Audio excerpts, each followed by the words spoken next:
And I believe there's a big difference in stress and positive stress, because positive stress is like you have a lot of things to do, but it's something you love, so you won't be stressed about it because it's something you know how to solve it. You just have a lot to do, and when you know how to solve it and you like to do it, you won't be stressed about it. The stress occurs when there's so many things you have to do and you don't know how to handle it. That's when the negative stress appears. It's a good word. Positive stress. Yeah.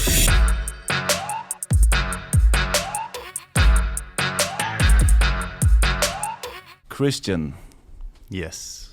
Jonas. I want to start out by mentioning the date of the 29th of September 2017. Yeah. Because that was our first conversation back then, where I needed to reach out to brands that I could bring to Los Angeles because I was going to work there. And I needed, I wanted to do lookbooks for companies, and I wanted to show what I could do through social media. And I were calling a bunch of different brands, clothing brands, anything, and nobody wanted to go with me. But there were one. Yeah, there were one. And there were you guys. Yeah. So actually now we're already going 3 years back to then. And do you remember what you thought when I sent you that message back then and then asked you if I could work with you guys? I still remember that you reached out, and I remember your team. You were 2 other guys, and you were going to Los Angeles, and we had had the brand for a while back then, about 1.5 years, and we were starting to do some collaborations, but we were still a really, really young brand. We didn't have a lot of money. So we saw this actually as an opportunity to get some footage outside of Denmark, because we didn't have the money ourselves to go anywhere else but maybe Copenhagen, and we didn't even do that. So it was really important for us to try to connect with some other people who could potentially make some content for us. I saw it as an opportunity, and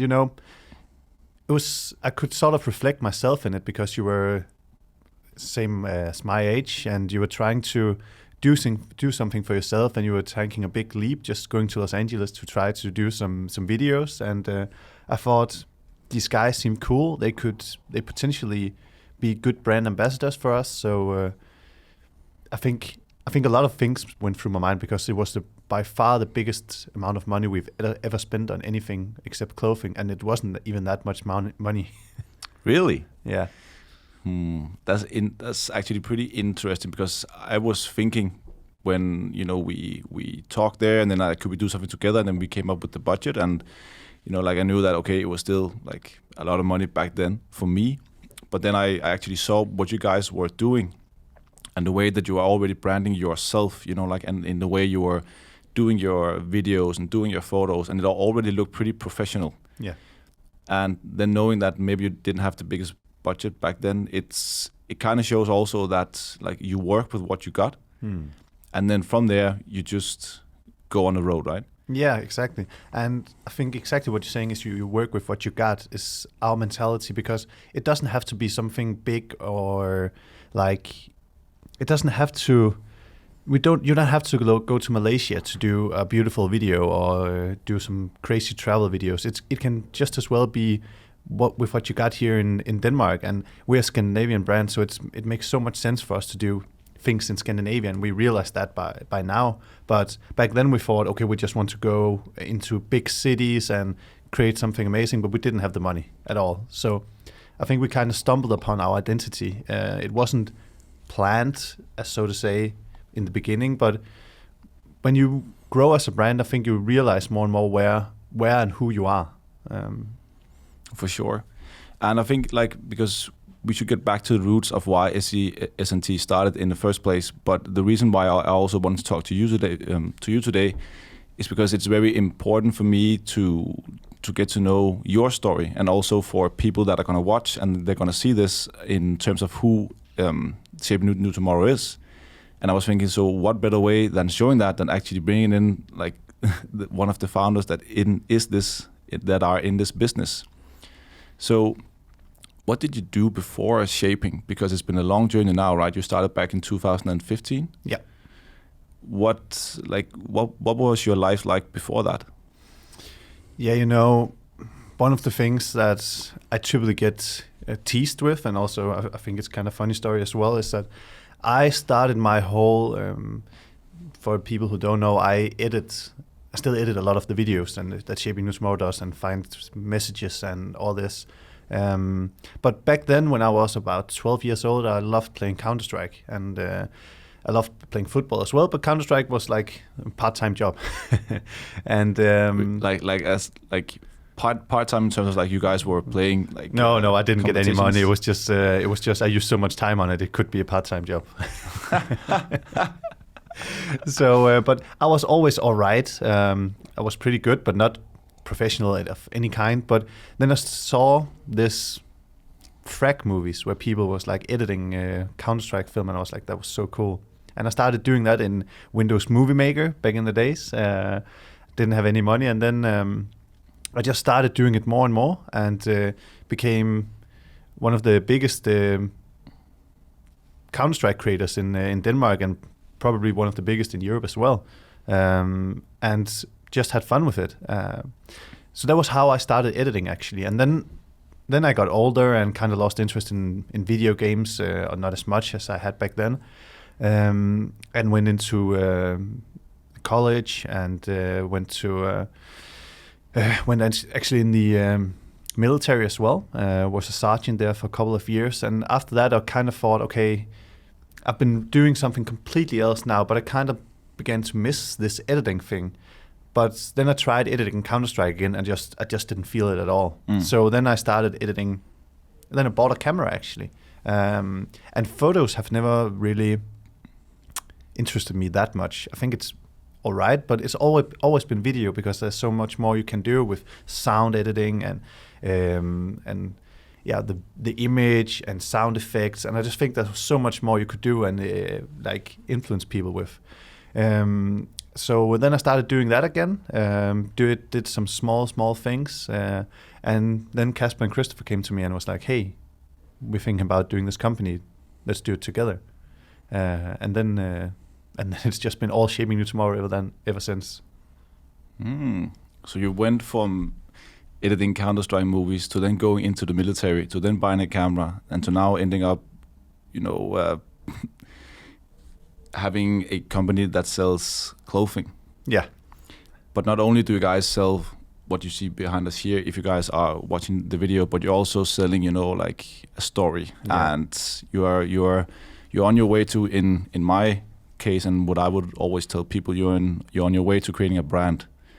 When the guys then came to you and then said like, "Hey Chris, we need you to be a part of this," do you remember what was the message that you guys wanted to send out to people, and what is the meaning behind Shaping New Tomorrow? Then, like, is there a certain meaning of those 3 words? Because I've been curious about how the name came up, and also what was your message back then, and has it changed here in 2020? Yeah, I think it's really, of course it has changed, because people change, and we were so young. We were 23 when we founded the company. 22. Yeah. And you change, you learn so much in these years. We didn't have any experience with clothing. We didn't have any experience with building a company. So when we started, we just made all the mistakes, all the usual mistakes. But that's one you learn from, and we didn't do them again. I think one of the main focuses in the beginning of Shaping New Tomorrow was focused on comfort. We wanted to make simple styles that wouldn't go out of fashion and that were extremely comfortable. And that's kind of been the main thing the whole time, and it's still the main thing. That's comfort and classic menswear that doesn't go out of style. Since then, there's been added some things, and you talk about this branding, and I completely agree that in the beginning it was much more just a product, where it's much more now a brand with products. But going back to the name, it was Shaping New Tomorrow. we wanted to create a name that in itself meant something, because you see all of these different brands and they have all these different names and they doesn't really make sense. They just have a name. And we wanted to have a name that meant something. And what we really wanted to do was that we wanted to create something that would shape a new tomorrow, that would take something a different path that people hadn't seen before. And we had big hopes and expectation back then as well. But back then it was mainly this comfort thing. Take a product that we all know, classic shirts, classic pants, all of this, and make it much more comfortable than anyone had ever tried before. But now it's developed so much more. We have the products, which we still brand as comfortable and all this, but the brand Shaping New Tomorrow it means more than just the products. If I should try to explain what Shaping New Tomorrow means, we want people to be able to stretch further. We want to unlock their full potential. And by saying this, we believe we do that by creating comfortable clothing that you feel good in, but you also look good in, and adding some different features, like if you sweat, it won't show, and all these technology things you can do now. Because if you feel good, like physically feel good in the clothing you're wearing, you are able to be much more present in the moment and focus on what you're doing. And if you look good as well, you have a lot higher self-esteem. And this is not something people want to really recognize, but if you are dressed well, you have a nice haircut, you look like you are in control of your life, people will treat you better. You will get more friends, you'll be more liked. It's a fact. So why not make it possible for everyone to be well dressed and look good, because they can do it while they're comfortable. That's a good way of putting it out, I think.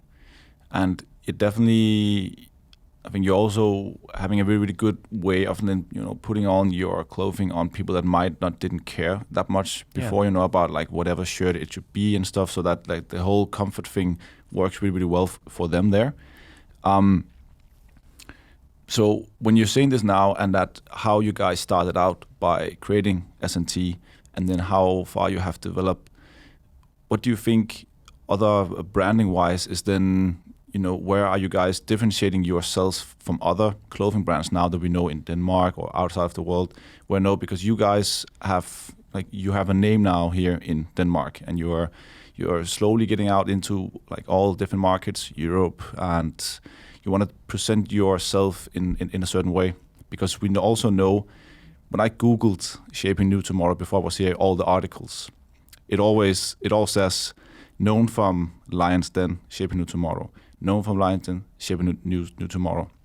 Because that's what Denmark, they need something to talk about when they're talking about a certain thing. So I think it has been a really, really good thing for you guys to have. But I also see, and that's the really, really important thing to say here, because when I was contacting you back then, I didn't know anything about the Lion Den, or that you guys have like maybe got some funding from there or anything. I just saw your potential in the way that you wanted to be something else. And I also saw I could mirror myself in you, because you and I both do videos, we do filmmaking, we want to tell stories. So let's say now that most of them don't know anything about what you guys have here in Denmark. What is your strategy in terms of when you're going out on these new markets, that you guys want to be different in compared to other clothing brands? Yeah, it's a really interesting question, and I think one of the main things that we really focus on is that we are Scandinavian. It's a really, really good brand in the whole Europe, and actually the whole world, in terms of clothing. So that we're Scandinavian is a really, really good thing, and but it's not the most important thing, of course. It's just something that you could use. But then we have our stores. Our stores are created with like really Scandinavian design, really minimalistic and light tree, and actually real green trees inside. So to really give the feeling of Scandinavia. Also, we have like really nice eco-friendly juice we are going to have in the stores soon, and especially in Germany. So it's about, for us, it's about creating a story and creating an experience when a customer visits us. But I think the most important thing that we do in terms of our branding and what we differentiate on us is that we have a real story. You see most of these big brands trying to tell real stories just don't really make it, because it just seems so forced. We try to find real people who really loves our clothing and make stories with them and find a unique way to tell their story and implement it in what our values is and what Shaping New Tomorrow's clothing does for them.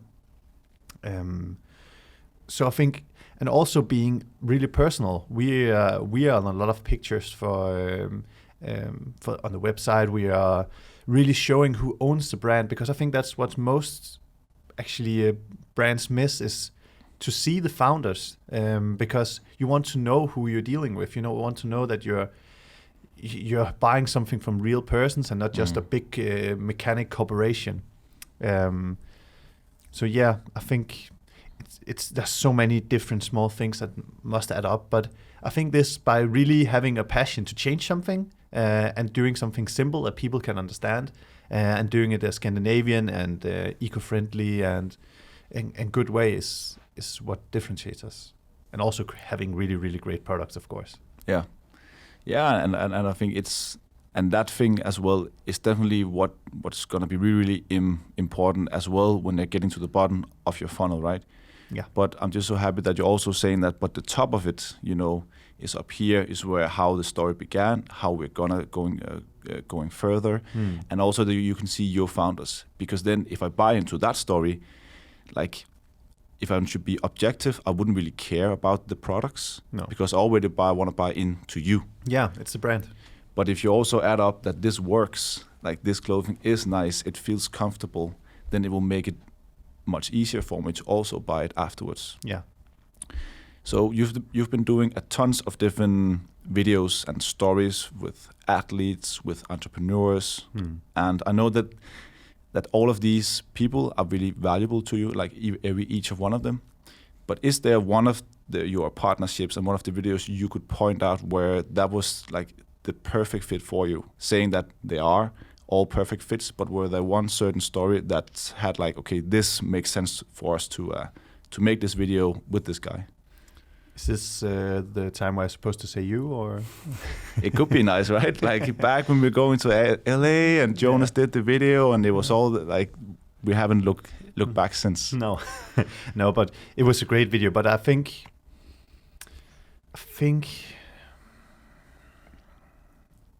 we have done a lot of different stuff.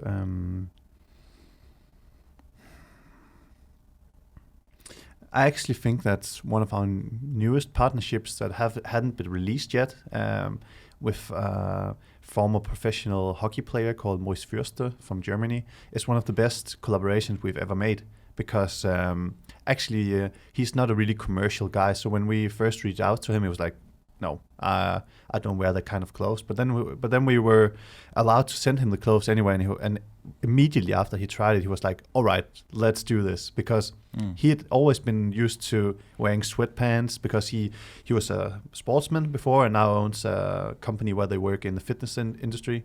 So it was normal for him to just wear a hoodie and sweatpants. But his wife didn't like the look, and I don't think he honestly liked the look either himself. So when we sent him the shirt and the pants, he had it just opened a new world for him.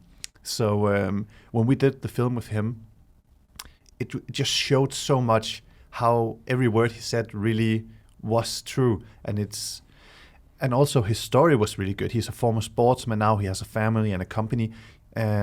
And he has a really big focus on work-life balance, because he believes that's the way you find happiness in the end. And all his values just match so great up with Shaping New Tomorrow, and showing how happy he can be at work, and still how happy he can be at home and playing with the daughters and everything in the clothes. It's one of the... I think it's one of the most beautiful things we've ever done, and one of the most touching things for me since I created the movie, because the story was so true, and the happiness you could see in his eyes when he was doing all the different stuff it was so real.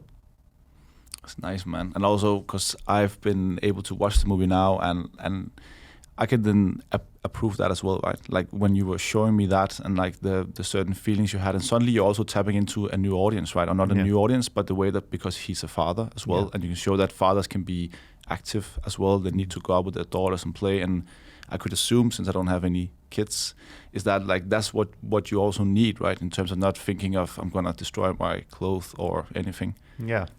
So when he's now on your like okay, this works, like this story here is perfect for us. It's been in the industry of an athlete, a father. Do you have a dream collaboration in mind, or are there one or two or three or certain people that you guys think would fit perfectly? And then when they're gonna listen to the podcast, they're gonna call you afterwards, and then you are going off. Yeah. Who is my dream person to do something with? There are a bunch, right? And you know, like I'm also a fan of, you should never just say one, but you would always say like who do you want it to do something with? Because I know as well, if I could interview LeBron James, Simon Sinek, Louis Capaldi, Billie Eilish, like I already named up 5 different ones. I think that could be something that could be really, really cool. Yeah, you know, most of the ones I'm thinking about is more because I'm kind of a fan of them and think what they're doing is really cool. But the thing about celebrities, I think, is that sometimes you actually don't know what the values behind the facade is. That they have a brand where they get told you should think this about this, but before you meet them and meet the real person, I think it's really hard to say something. But there are, I think sports stars are the ideal choice for us because we have this movement thing in the clothing. Yeah, I would say. Who would I say? You can think about it, because then I'm gonna drop a next question. Yeah, and then you can say no or you can say yes. But now you've been creating, you know, this industry, this brand, this movement, and it's been mainly focused on guys. Yeah. So have you guys thought of, or are there any way that you also want to include your brand and then expand your clothing line to girls in the future? Well, it's a question we've had so many times, and we still don't have a definitive answer to it. But I would say it's definitely a possibility that we would do like limited collections for women. But we also kind of believe that we should be something for men, because men are not used to having anything in terms of clothing, at least. Women get them all. I know Zara and different brands make for men as well, but if you see the men's department compared to the women's, it's just so small. And it's not, you don't go into these big department stores because of the man wants to look at something. It's because of the woman wants to look at something, and then the man can look at while doing it. So we want to create an experience for men where they can come and feel and have the full attention, and nothing for the women. Because if we start giving something to the women, it will not be the same experience for men, I believe. We rather want to be everything for someone than something for everyone. That's a good quote. I should put that in the beginning of the cast. Okay. Because I think it's interesting, and also because in terms of, I always see businesses in 2 ways, right? In terms of success. You have success in terms of profit, and you have success in terms of happy employees, customer success, and just people in general that love to talk about your brand. And I know for sure that profit-wise, if you can nail it in a few ways, and you're going to create products for women, it's definitely going to increase in that way, because we know that women in a certain age, like you and my age, and when they're becoming mothers as well, they're going to buy a lot more. So I think a lot of companies would then think, okay, how can we then expand to that? But in the way that you're also presenting it now, and then you're talking so passionate about, like, we wanted to create this for men because then we can keep our focus on this one thing. I think that also shows, if you're going to look now from the outside of shaping, that like we're in it for you. And of course, there is a certain way of the success in terms of profit. But in terms of success within your company and within your employees, then I might ask you, if I was gonna write a how do you say it? I want to apply to work for you guys. Yeah. Yeah. And I was going to do that tomorrow. Then I would think, okay, so how would I feel when I'm gonna be in Shaping You Tomorrow, like in the brand, in the culture? Yeah. What is your company culture like? Like, are there certain things that you always point out to people when they're gonna work for you? And like, how do you want your employees to feel when they're working within Shaping You Tomorrow? Yeah, it's like we want people to feel like it's a big family of people trying to really push something that and being a part of achieving something hopefully we'll achieve something really big. But if we do, and hopefully I believe we will, then you'll be a part of a group of people who achieved something that such few people ever get to experience, and especially in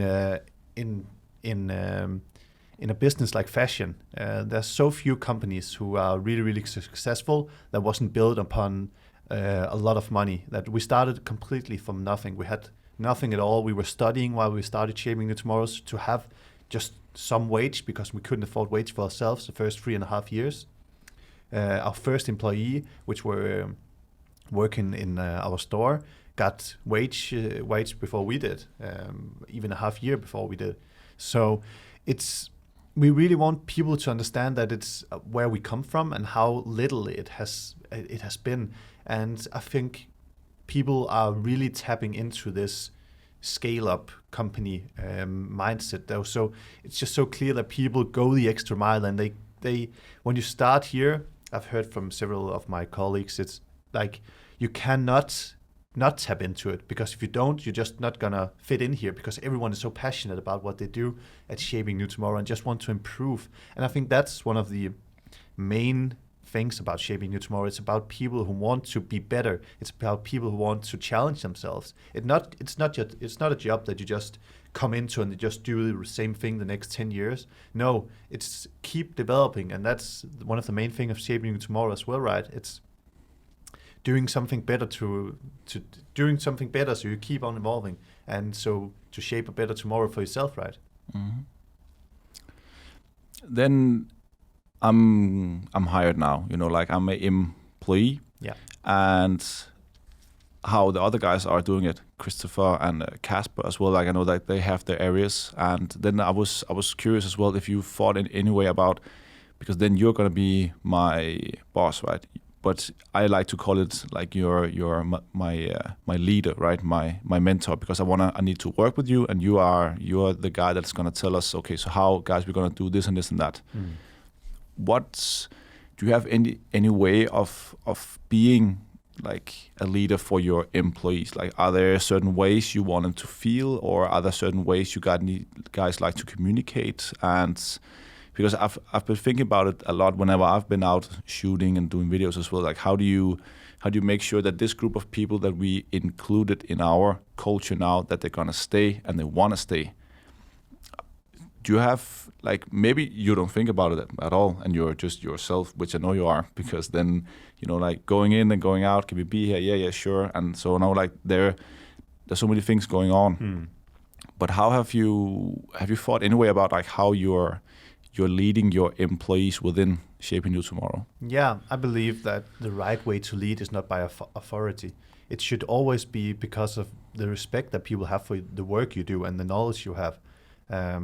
So I never tell people to do anything just because I think it's the right way. I ask typically the different experts we have in the different fields, like Samuel, who's doing the video, and Sophie, who's doing text for us and is an expert within the CSR area. So when I'm in doubt, and I am often, I'll ask the people I believe has the answer. So I think it's really important that you include people and show them that you trust them to do. Because if you just come in here and I tell you everything you have to do, you won't feel the passion of it, and it won't be the same. So I think it's really important to take people in and actually ask their opinion and let them be a part of what they are doing. Then I also think it's really important to do it because people are in a constant transformation, and it can be a lot of different things, right? But I, for now, want to be an even better filmmaker and I want to be an even better leader. So I read a lot about that and watch podcasts, listen to podcasts and whatever. But the people here wants to also be better at their job. Sophie wants to be better at writing. Samuel wants to be better at making videos and so on, right? So giving them the opportunities to actually become better within the field that they find is interesting, I think is one of the most important things to keep people in their job and keep them happy. And then also that we are trying to have a really open office where you can, if you have to do something in the day, if you had to have an appointment by anything, just go and do it. You don't have to clock in and clock out and then you use 2 hours of vacation for this. No, when people need to do that's totally fine, because then when we need them for bigger campaigns and we need them to stay for a bit longer, it won't be a problem. So this flexibility, I think it's really important. What book can you recommend then for people that are now in your position or people that want to start out? Do you have one certain book that has changed the way that you're doing business, or maybe the way that you're seeing yourself as a leader? Or Yeah. I really like a book called How to Build a Story Brand. And I believe after reading a lot of different books afterwards, it's not right about everything. But the ideas and the thoughts that it began in my head when I read that was something I've never tried before. So I think that was a really great book. It's about how to perceive a brand more as a fairy tale than anything else, because I think it's just so well explained in there, and I think they have some really good points to how to actually build a brand that's more than a brand but tells a story. Do you remember who wrote it? Oh, sadly no. Okay, but how to build a story brand? How to build a story brand. Cool. I'm gonna note that. Okay. So I think like now I already have a much better understanding, of like how the shaping culture is now, and also how you have been developing, right? And you started out like from one place and then going to another. So then going into like to new markets and the way you guys want to present yourself, what is, as we speak now, what is your biggest challenge at the moment, or your biggest obstacle? Like, is there a certain thing that you guys are, thinking about? Okay, how are we gonna come up with a solution to this challenge or this thing? Like, is there a certain way, like a breaking point now that you guys need to get through? Yeah, since as you said, we're well known in Denmark by now, but what we're challenged by right now is actually getting through to the German market.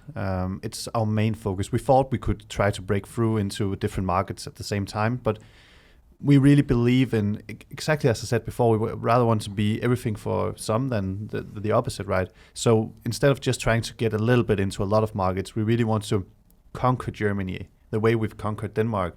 Not because I think it's the same way you do it, but by the same margin, right? So we're really, really well known in Germany, and then when we get to a point of being well known and awareness in Germany, we're ready to move on and hire new people to go to new markets. But it's really this about Germany which is all of our focus, and I love it. It's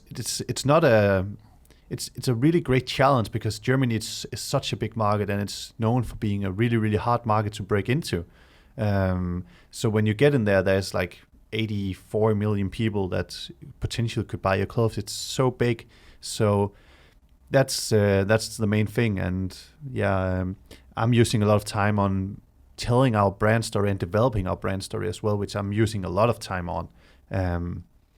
But it's the thing about entrepreneurship and having your own brand. It's like it becomes an obsession more than a job. So it's something I think about day and night. And usually I get the best ideas just before I go to bed. So I always have my phone lying next to me, so I'm ready to write something down if I get an idea. And I use contact lenses, so sometimes I have taken them out already. So next day when I wake up, I can see what I've tried to write, but it's not that good. So the main thing about it is to get the idea written down. Yeah. You've been just sitting there in a blur, like you've just been, and then texting something, and then suddenly, you have to code it the next day. Exactly. That's funny, man. Do you know, like, what is the main is there a certain difference between the Danish market and the German market? Like, is it the way that Danes think, or is it the way, that we are connecting with each other in a certain way? Like, is there a big difference in that way? And like, because I think a lot of people now, when they're looking at it from the outside, it would be like, it's the same. So why you can just do what you guys did here and then move on to the next one? Yeah, well, as you said earlier, we had Lions Den here, which was a major help for us to get a lot of reach. So a lot of the things that Lions Den did for us was validating what we were saying, and it kind of just showed our products to so many people at the same time. And it told a story.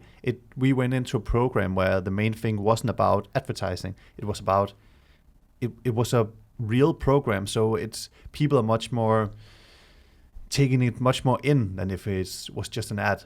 So compared to Denmark, we really have to create a brand down there on something else than Lions Den. And that's what I'm really trying to do with the brand values and stretch further and trying to inspire people to what they can achieve with our clothing and with their life. So that's one of the main differences between them, but also people are not as digitalized.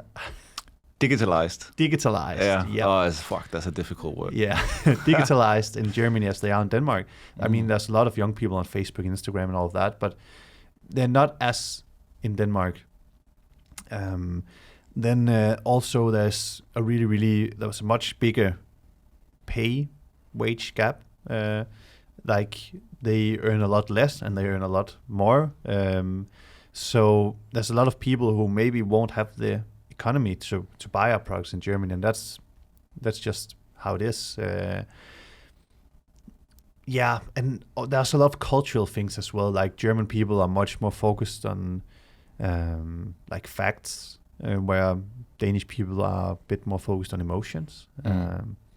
But it's hard to say like it's this and this, but that's kind of what we see. And the German really needs some validation before they buy something. It's like they need some social proof. They need to hear it from maybe a friend. Yeah, that's a really good product, and then they'll buy it. But then they'll love it forever. So yeah, I think that's the big differences. Okay, so maybe when you then gain their trust, they will then be there. Yeah. And I think like the main thing I can relate to Germany always is actually when I'm going to eat, because either I will say like, okay, today I'm gonna go out, I'm gonna cook a nice meal because I want the different tastes and I want to spend time on it, and I wanted to enjoy it with others. And then I don't know why I'm thinking more German-ish, but if I just need food for the way it works, like I know I get carbohydrates, fat, protein. It doesn't matter what it is. Yeah. Like I can eat like a whole loaf of bread and something else because I know that I'm getting full of it. Yeah. Then I will just eat it. Like I mix certain dishes and it is not supposed to, like it doesn't taste good, but I can just tick off my brain and then just eat all of it and then move on. Yeah. And that's the main thing. I don't know if some Germans are gonna watch and say that it's definitely not like that, but that's how I think, right? Yeah. What has been, because that's actually something that I think is the most interesting, because you always see the good side of the story, right? Like, look at the three guys that were here from Denmark, and now it's been 2 years, it's been going so well, and that's wonderful. Like I always love to see that, and like that was also the main thing why every time you guys have been sending out new clothing, I've been, also like doing photos of it, talking about it on my story. Not because you didn't pay me anything, never. But it was because I wanted to, because I believe in your story, and that's something I want to be a part of. Yeah. But I know that behind there are also always two sides of one story, right? What has there been a main thing, where you were thinking, okay, this is really, really difficult, or this haven't been fun at all to do? Like, have there been what obstacles have there been on this journey, both in the company, but maybe also from your side? Yeah. Because I know that, and if you just wanted to see it from my point of view, I had a point last year where I was just laying at home in my living room a whole week, just looking up in the ceiling, and then thinking like, it doesn't matter. Like, why am I doing the things I'm doing? It doesn't make any sense. And like, it was really, I wouldn't say depressing at all, because then you actually know how it feels, so then you can work with that and then move on to the next. But I think it's something that's really, really important to talk about, because it's gonna go like this. Yeah. It's never like this. No. How have you been dealing with it on a personal level? Yeah. Well, when you do something like this and you spend so much of your time on a company, I do it with my best friend, so that's amazing. But when you invest so much time into a certain area of your life, it's not possible to have as much of the other things in life that you were used to. I still have a lot of friends, but I don't see all of my friends that much. I see Kasper and see Kristoffer and see people from the company, because all the time that I'm not working, I am home spending with my girlfriend, because I'm not seeing her that much either, right? And that can be hard sometimes. And even though I own my own company, you should think I could just go on vacation whenever I want. But so it's no problem, right? I should be much more free than anyone else. But because you love what you do so much, it's kind of our child, this Shaping New Tomorrow, right? You can't just go away and not think about it. So you're always on. If you see a mail or people have to get in contact with you, you always have to have your phone. So even though you are somewhere else, you're still on. But to kind of relieve some of the stress and just clear my mind sometimes, when I go on vacation now, I don't take my phone. I take it, but I just put it in the room and don't look at it, because otherwise I just can't stop thinking about it. So I'd say the hardest thing is that you don't see your family as much, and you don't see your friends as much, and you don't see your girlfriend as much now. But at some point it should turn, and you should have built something so big that it doesn't need you all the time, so it can be more or less of a normal job, so you can begin to focus on new aspects of the life. But it's a sacrifice, but it's a sacrifice that I think is fair, because all the things that it's given us we can just be grateful, because it's been such a big learning, and it's been an adventure so far.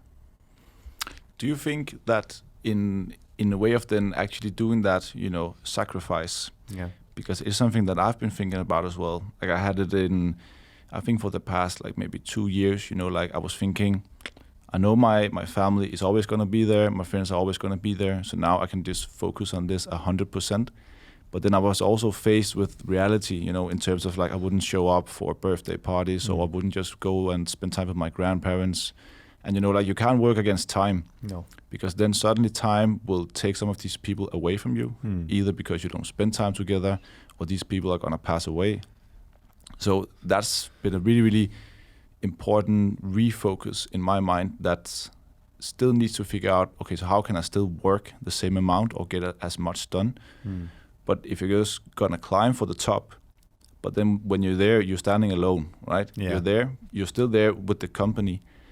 But then if you then think about, and that's where it gets to the next level in terms of values and stuff that you wanna achieve, because that's the profitable size of it, right? Yeah. You've built the community, and you guys, like, they know who you are, but they're probably not gonna get home in your apartment and have dinner with you. No. Have there been any way of that thing where you've been able to refocus, or is it still something that you're working on? Yeah, totally. Like, a couple of years ago, I would just say no to appointments with my family, because I just couldn't handle it. I just needed to relax, because I was doing so much work.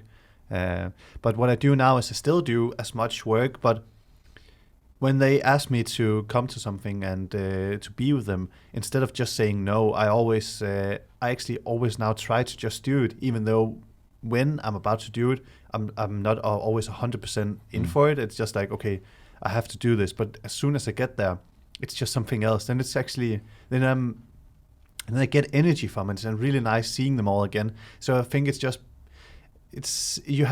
I had to push myself to actually do it. But now I know, okay, it's hard for me to do because I just really want to relax now. But as soon as I get there, it's much better than just relaxing. So I had to push myself to actually be able to do it. But now I'm much more at ease as well, because as you say, some people will pass away and I would just hate myself for not having to spend enough time with them. So that's definitely something that you would probably, I don't know, maybe recommend to others that is going to be in your position. And then I think it's very important to also to actually include people in what you're doing within the company, right? Because when I also, with the whole video thing and with YouTube and Instagram, you know, like all my friends and stuff, they're just looking at it like it's so weird. Like, why do you want to do that? You want to be a celebrity and you want to go to Paradise Hotel and all these things where, you know, I was just thinking like, you guys don't get it because, you know, I want to do something different. But then I could also see it from the other side because they don't do anything about it. And so the look they have, you know, on, you know, building a company and a brand, if they have a normal job where it's from 8 to 4, you can go home and then you can do what other people do. I understand that they then see what you and I do. You know, you work 12 hours and it's always compared to like, then he's going to get stressed and he's going to go down and all these things. So I've also tried to really try to explain every time when I go out with my friends and then to say, listen people, like this is what I believe in. I think it's so much fun. And when I sit there with my computer and I always compare it to when people get home from work. They're going, you know, from at 4, you know, sitting down, watching Netflix, chilling, having fun, maybe like 4 hours. And then when they talk to me and say like, you're working too much, you know, you're saying like, you're always editing and blah, blah, blah. I was thinking, compare this to your Netflix time. That's 3 hours. It's the same for me. You know, I just stay at my company and stuff. Of course, it's something different in their minds, but for me, you know, it's totally normal. Yeah. So I think the way of including, you know, like your family and friends and everyone into the business. Yeah. So they understand when Christian is maybe saying no, or if you're there, you know, like all dizzied up and fuzzy, they understand why you are that. Yeah, exactly. And I believe there's a big difference in stress and positive stress, because positive stress is like, you have a lot of things to do, but it's something you love, so you won't be stressed about it because it's something you know how to solve it. You just have a lot to do, and when you know how to solve it and you like to do it, you won't be stressed about it. The stress occurs when there's so many things you have to do and you don't know how to handle it. That's when the negative stress appears. And also, I believe exactly what you're saying in this that you're using a lot of time editing, but that's when you find people usually have a work that they kind of like. Maybe they even don't like the work at all. And then they go home and do actually what they like, if that's a hobby or being with a family or whatever that is. But when you're lucky enough and you're able to actually work with something you love, so the whole day you're actually doing exactly what your hobby might be or what you really love to be, and that's just a totally different mindset that you have around work, instead of it's just 8 to 4 and then you go home and do what you want to do. It's a good word, positive stress. Yeah, I've never heard about it actually. You know, like it's a really nice thing, I think, to include as well when I talk to people about, you know, like their passion and their work and what they like to do, because I've been like, so many people have come up to me, you know, and say like I wish I had your life. And then, you know, I would sit there and look like why? Like, don't you want to create this for yourself? You know, like, nah, because society tells me that I can't, and I'm doing this education and all of that. But then you're always looking at them, and then, but you chose it. Yeah. Like nobody told you to do these certain things. So I think that's also a really, really interesting way of trying to educate and trying to talk within. It could be your company and your story, my company as well. You know, like for people to see that it's possible, but in the end, you're the one who are choosing what you're going to spend your time on. And what you're saying here is basically what Shaping New Tomorrow is all about, because our slogan "Stretch Further" is made up from the thing that everyone knows. Everyone knows a circle, the comfort zone circle, where in the middle it's just comfort zone. You just watch Netflix, you just chill, you don't go out, do anything yet that you haven't tried.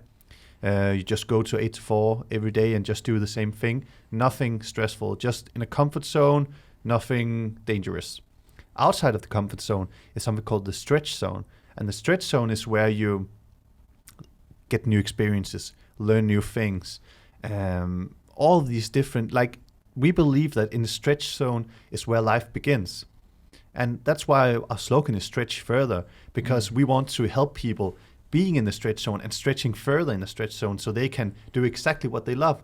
Because instead of just having this mentality of thinking, okay, I chose this now, so I just have to do that, we really want to help people and inspire people to take the decisions that make them happy and not what they believe is the right thing, or they believe other people think is the right thing for them to do. So we believe, get into the stretch zone, go for the things that makes you happy, and just be patient. The stretch zone. Is it something that you guys were then thinking and then came up with, like, this is the way of doing it? No, it's based on psychology from the 19th centuries, where it's like there's this curve where it's optimal performance. Like if you get out, like if you don't try anything new, it's like you don't develop at all. If you start trying something new, and that's like a area which the optimal performance is, because if you go too far out of something new that you haven't tried before, or too many things at once, you get into the panic zone. And the panic zone, you're not able to learn anymore because you're just so stressed and you're just trying to survive, actually. So in the middle of between the comfort zone and the panic zone, the stretch zone is, and this is where all the learning happens and new experiences. That's good, man. The stretch zone. I'm learning something today, Christian. Yeah, I'm glad. That's nice. Dude, I think unless you have, anything else more to say, or, like, I think I wanna say that this is probably gonna be it for now. I think it's been really, really great to have you in here, because for me to show what you believe in, because I know what you believe in, Shaping New Tomorrow believes in. So we don't have to talk anymore about, like the company or anything, because you're so deep into what you guys are doing. So I think, for now, I just wanted to say thank you, because you wanted to be a part of this little podcast sessions, and I wish you guys the best, and how you can conquer Germany and the rest of Europe with all of us, because we're in this together, right? Yeah, exactly. And I'm so glad for you having me here, and it was great looking down memory lane and looking back to our first messages together, and it's been a pleasure having, like, this friendship that has developed for so long, and how it can coexist with a common our passion for to do what we love, right? True. Guys, I think that's it. Until next time, take care. Jones out.